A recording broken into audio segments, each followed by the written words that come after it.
Hey, what's up ladies and gentlemen? Welcome back to the channel. My name is Melindu, and today we're going to be talking about a law school related video, which is why I decided to look a little bit more dapper than usual. Today we're going to be talking about how to take down the LSAT or the law school admissions test, and let me tell you, the LSAT means some very serious business, so let's get right into it. Just a small digression before we start though. I studied a total of 9 months for the LSAT between May 2021 and January 2022. It took me about 9 months to improve my score by about 20 points. So please don't feel discouraged if you're not really seeing the results that you want to see right now. The LSAT takes time, so just hang in there. A lot of people think that the LSAT is not a learnable test, but I took the LSAT 3 times, and let me tell you, the LSAT is learnable. In this video, we're going to be talking about how to study effectively for the LSAT, where I'm going to teach you what techniques and what tactics really work for me, so that hopefully I can help you reach your goal score, whatever it may be. The LSAT is 100% learnable. The LSAT is not a memorization test where you can just brute force your results and get the score you want. The LSAT is much more akin to an IQ test, so it is very complex by design, and therefore you need to learn lots and lots of patience and lots of resilience in order to work through the test and get the score that you want. Now, before you start studying for the LSAT at all, you should start out by taking a cold diagnostic test on Khan Academy. Now, a cold diagnostic test is just a regular past prep test where you just take it without any prior studying at all. Khan Academy is a great free tool that provides LSAT material and also past prep tests as well, totally for free. That's where I did my cold diagnostic test, and by taking a diagnostics test, you'll know exactly where you stand and your score can only improve from here. Now, in the past, the LSAT consisted of 5 multiple choice sections, 4 of which were scored. During COVID, they changed it to a 3 scored section format, and this will last until the foreseeable future, at least until June 2023. With this new format, you will have 1 scored section of logic games or analytical reasoning, 1 scored section of logical reasoning, and 1 final scored section of reading comprehension. You will also have a experimental unscored section that can be any one of logic games, logical reasoning, or reading comprehension. Now that we've covered the structure of the LSAT, I'm going to split this video into 6 sections. Number 1, logic games. Number 2, logical reasoning. Number 3, reading comprehension. Number 4, drilling, practice tests, and blind review. Number 5, test day. And finally, number 6, final tips. So without wasting any more time, let's get down right into it. Logic games are exactly what they sound like. They are games that test logic. Now, on this section, you will have 4 games in total. 1 game will be really hard, another game will be really easy, and the other 2 will be a mix of difficulty in between. Now, a lot of people dread this portion on the LSAT. They think it's the hardest section of all. That may or may not be true. What is true is that it's the easiest to improve at. I went from being a consistent 9 out of 23 when I first started to being a consistent 20 to 21 out of 23 by the end of my studying. Now, the reason why this happens is because logic games are extremely repetitive in the ways that they test your deduction making processes. To do well on logic games, you'll first need to develop a very good understanding of all the different deductions that are going to be tested on this section. I highly recommend that you start off with the LSAT trainer for this because it'll help you do just that. The LSAT trainer will teach you all the different game types that are going to be tested on this section. It'll teach you the different deductions that you can make per game type, and it'll also teach you all the different diagrams that you can make per game type. The LSAT trainer is also fantastic because it'll give you an overview of the other sections on this exam. Now, the next resource I highly recommend you move on to is 7 Sage. 7 Sage is fantastic because it has detailed video explanations of every single logic game ever made in the course of LSAT history. It's a great next step because the diagrams taught in the explanations on 7 Sage are identical to the ones that you would have learned in the LSAT trainer. On 7 Sage, you'll get to practice the different deduction processes that you learned in the LSAT trainer, and you'll be able to see them being executed by an LSAT pro. The key to doing well on logic games is to formalize your deduction processes. The reason why this works so effectively is that it reduces the total number of times that you'll look at a game staring at it, wondering if you made all the deductions and whether there are any more deductions to be made. Trust me, this happens on every single game. By formalizing your deduction processes, you will have a systematic plan of attack that you can use for every single game made in the past and for future games in the works. When you follow through on every step of that plan, you can confidently move on and trust that you have made all the relevant deductions to be made on this game. This will save you time, it'll reduce confusion, and it'll streamline your thinking so that you can solve each of the 4 games before time runs out. Both the LSAT trainer and 7 Sage do not teach this. Instead, what they do teach is how to make deductions and diagrams. This method is not great because it relies heavily on you being able to use trial and error to solve a game before time runs out. Knowing deductions and diagrams is just not enough. They don't tell you what you should be looking out for, when to move on, or what to do next. You can stare at a T-chart all day, even after you've filled in the relevant deductions to be made, just because you're too confused on what to do next. A formalized deduction making process is what will bring you clarity in moments like this. The resource that I recommend above all for learning how to do this is the LSAT Wizard. I started using it after I had started using the LSAT Trainer and 7 Sage. Now before the LSAT Wizard, I would get stuck on new games all the time, even after I had made a diagram, just because I did not know what to do next. Even though I had solved many different games before this one game was different enough where I did not know what to do next. I didn't know what deductions I should be looking out for, and I didn't know what further steps I could take to solve the game. It kind of felt like I was shooting darts in the dark. After completing the LSAT Wizard though, I had a systematic plan that I could follow for every single game type out there and for ones that haven't been made yet. I had one big checklist, and I would work down that checklist until I had solved the game entirely. There was no guesswork at all. Again, I highly recommend that you check out the LSAT Wizard. It's the resource that helped me the most of all on logic games. It's not a super expensive one either, especially if you're going for a logic games only course. That's what I took. From what I can recall, it was a $22 subscription fee plus a $30 sign-up fee. What's fantastic about this course is that it's quite short, so you'll finish it in 1 month if all goes well, so technically you're only paying $52. What's really unique about this course and what separates it from all of the other different courses out there is that in that tiny time span, it'll teach you a very unique, a very novel but efficient way of diagramming all the different game types out there, which is why I believe it'll help you out tremendously on your LSAT.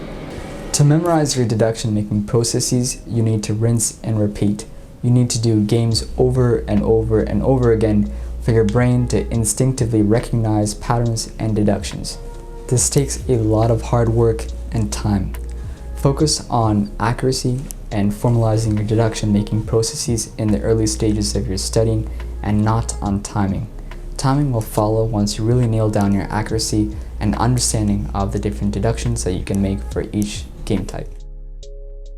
The next easiest section to improve on is logical reasoning. But logical reasoning is trickier than logic games because the questions are less repetitive.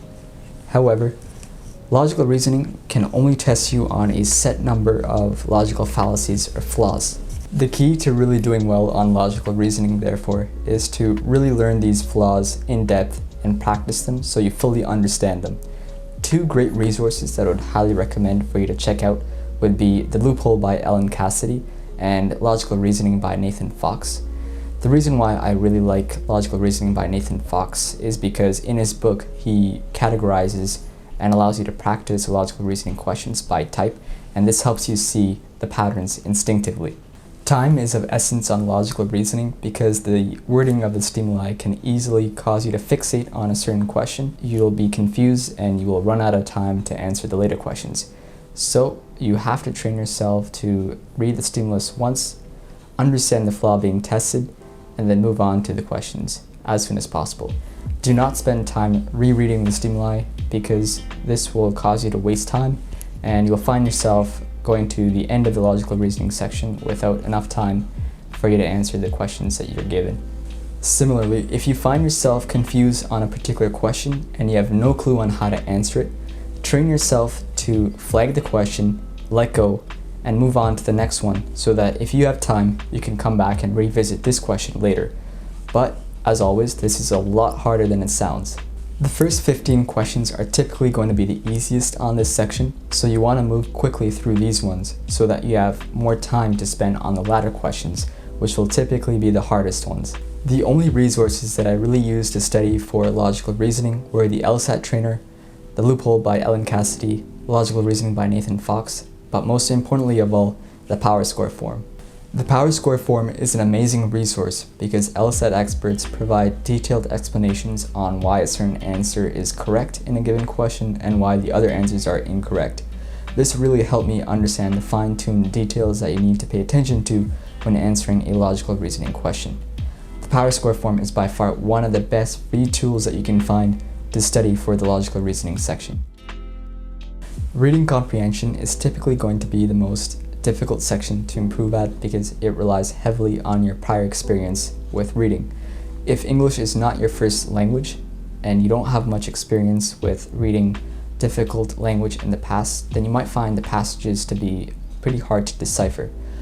For me, English is my first language and I did not end up practicing reading comprehension that much because I found it to be a little bit easier than the other sections, fortunately.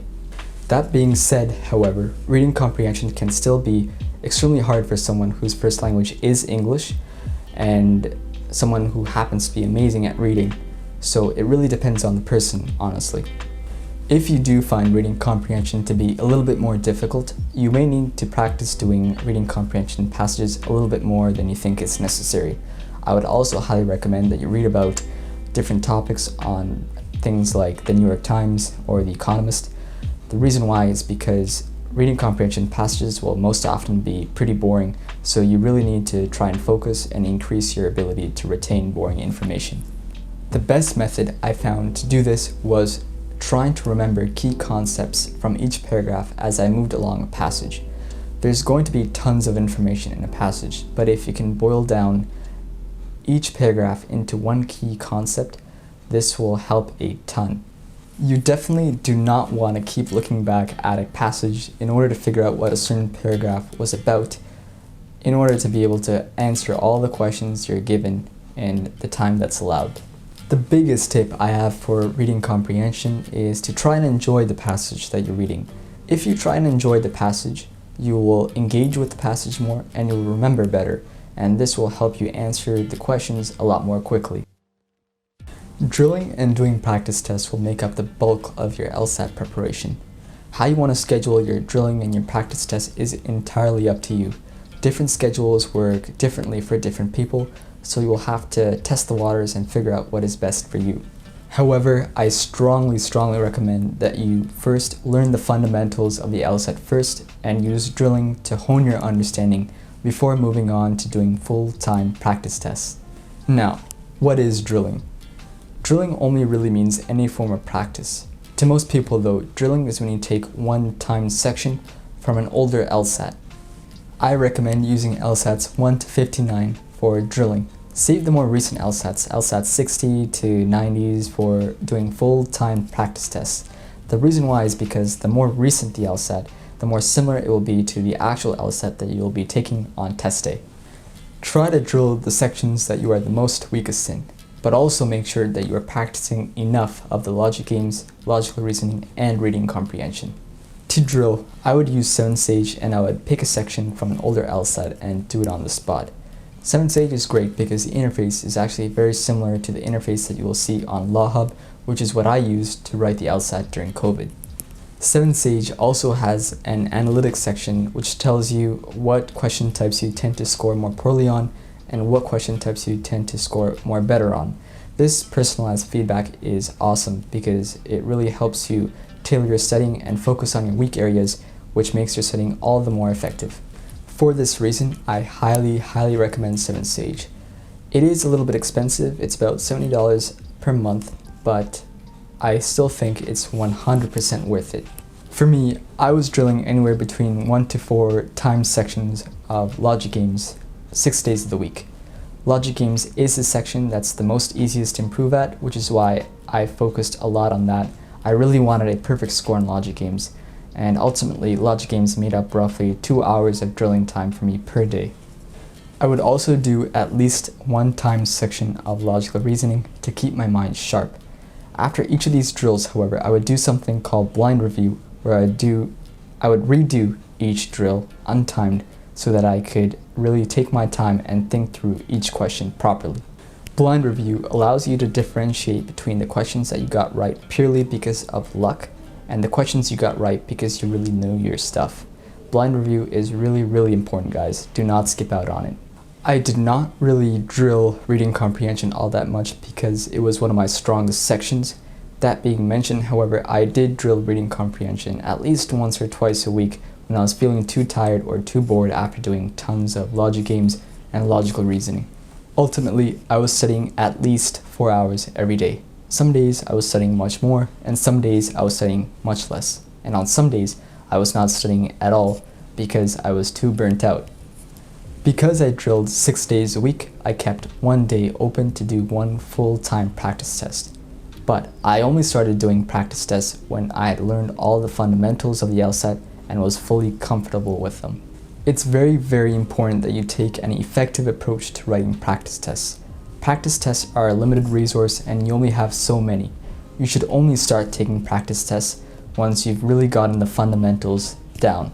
The key to taking an effective practice test is to simulate your test-taking environment at home. The LSAT is a very high stakes and high stress exam. By simulating your test-taking environment, like using only the same exam materials that you're allowed on test day, and by practicing in a quiet room, you will be getting accustomed to test day on a subconscious level. For me, the LSAT was being administered online through LawHub, and I knew I would be writing it in the basement where it was quiet, so I made sure to sign up for LawHub and write every single practice test in the basement using the same computer that I would be using on test day, and this helped me prepare as if I were preparing for the real thing. If you're watching this now and the LSAT is still being offered online, I think it's an absolute must that you sign up for a LawHub subscription. It's about $99, but it gives you 1 year of full access to all the LSATs that have ever been released in the past.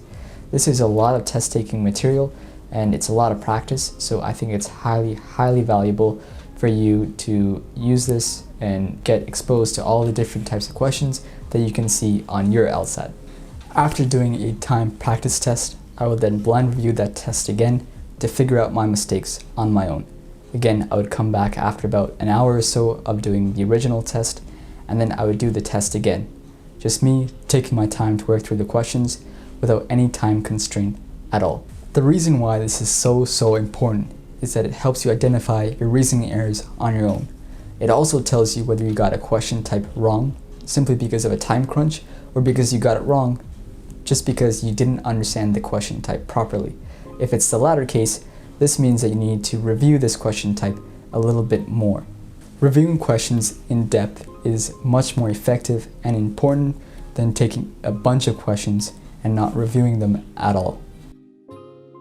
Alright, so it's the final stretch. Test day is right around the corner. Congratulations. Now, what should you do to prepare in the last couple of days? 1 week before the LSAT, I highly recommend that you stop doing practice tests entirely and just focus on doing drills and just that. Up until that 1 week, I would have been using my 7-day schedule of doing drills for about 4 hours per day for 6 days a week and doing one practice test per week. The week before my LSAT though, I would dial down my intensity by doing only 1 hour of drilling per day, by doing one section of logic games and one section of logical reasoning with the occasional section or two of reading comprehension.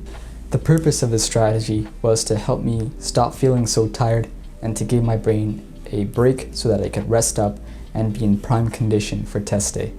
Another good reason why you don't want to do any practice tests the week before your LSAT is because in case you get a bad test score, it won't ruin your morale while being so close to test day.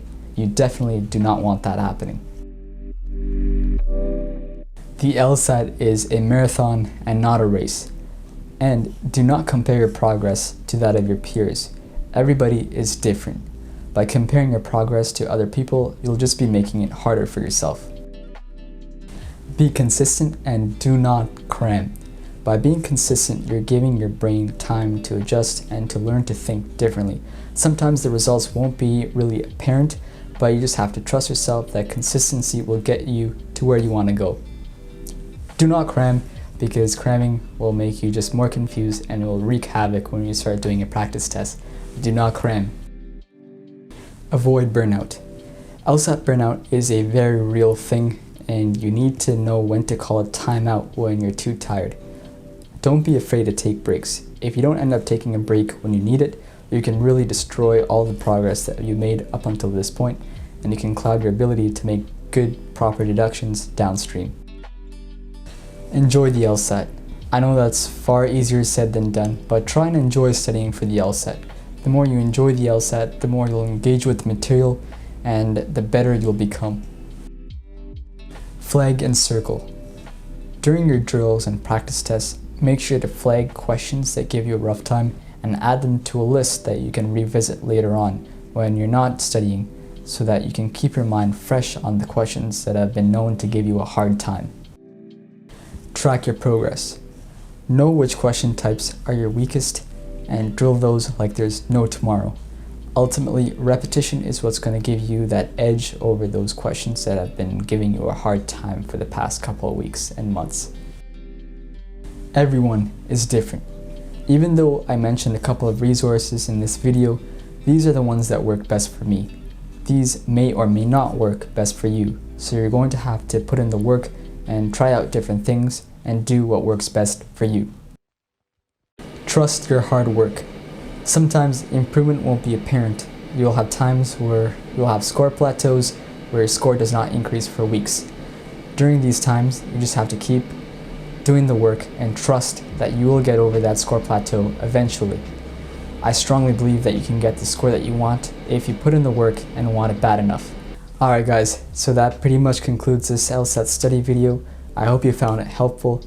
I will make sure to include a link to all of the resources and the books that I mentioned in this video in the description below. And as always, please remember to like, subscribe, and share, and stay tuned for more. I'll see you guys in the next one.